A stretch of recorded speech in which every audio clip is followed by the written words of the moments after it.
আপনারা জানেন যে আমাদের BFF election 26 October. Based on that election এখানে কিছু লোকজনের রিকোয়ারমেন্ট ছিল, ডিমান্ড ছিল যেন ইলেকশনটা পিছায়। তো অ্যাকর্ডিং টু দ্যাট রিকোয়েস্ট আমরা ফিফার কাছে চিঠি দিয়েছিলাম। তো এই কপিটা আপনাদেরকে দিয়ে দিবেন। চিঠির উত্তর দিয়ে দিয়েছে যে ইলেকশন কোনোভাবে একদিনও পিছানো যাবে না, এটা ফিফা ইনস্ট্রাকশন দিয়ে দিয়েছে। সো এই চিঠিটা আপনাদেরকে কপি দিয়ে দিবে, so you can find out যে ফিফার মাইন্ডটা। আর আমি আপনাদের সাথে যেটা বসছি আমার পার্সোনাল ব্যাপারে, আমি 4 টার্ম আপনাদের সাথে ছিলাম। I consider myself two be very lucky যে এই সুযোগ আমার জীবনে আসছে।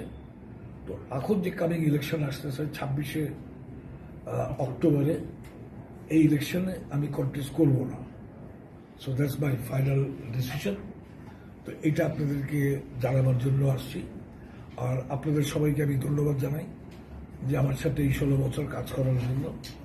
এতে অনেক আন্ডারস্ট্যান্ডিং, মিসআন্ডারস্ট্যান্ডিং হয়েছে, এটা হইতেই পারে। So I have nothing in my heart. আশা করবো আপনারাও মনে কিছু রাখবেন না। So thank you very much for your support and your let's hope যে বাংলাদেশ ফুটবল ফেডারেশনের যারা আরো উন্নতি হয়, বাংলাদেশ ফুটবল ফেডারেশন যেন এই ফিউচারে খুব ভালোভাবে থাকে এবং ফুটবল যেন ভালোভাবে থাকে। অ্যাটলিস্ট আমার একটা মনে খুশি আছে যে last under-20 sub championship champion হয়ে আমি যেতে পারছি। So that is a good thing for me, আমার নিজের পার্সোনাল ইয়ের জন্য। আপনাদের সবাইকে আমি আবার ধন্যবাদ জানাই। আমি আপনাদেরকে বললাম যে থ্যাংক ইউ ভেরি মাচ। আমি আগে দিয়ে দিলাম যেন কনফিউশন না থাকে, কারো কোনো কনফিউশন না থাকে, কারো কোনো আপনারা দেখতেছেন অনেক কিছু কনফিউশন না থাকে। এই জন্য আপনি কোনো চাপ থেকে আমি যা বলার বলে দিয়েছি। আর আরেকটা জিনিস হলো যে লাস্ট এজিএম একটা রিকোয়েস্ট ছিল, ওরা বল চেয়েছিল আমাদের কাছে। সো আমরা বল অ্যারেঞ্জ করেছি। সব ইয়েগুলাকে ডিস্ট্রিক্ট এবং ক্লাব সবাইকে বল ডিস্ট্রিবিউট করে দেওয়া। আপনি কি পারিবারিক কোনো চাপ, পারিবারিক পরিবার থেকে?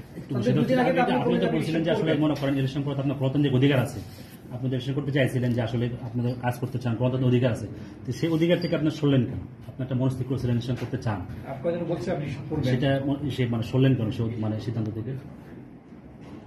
আমি আপনাদের কোনো উত্তরের প্রশ্নের উত্তর দিব না। আমি আমার মতামতটা দিয়ে দিয়েছি যে আমি ইলেকশন করছি না। ধন্যবাদ। Thank you.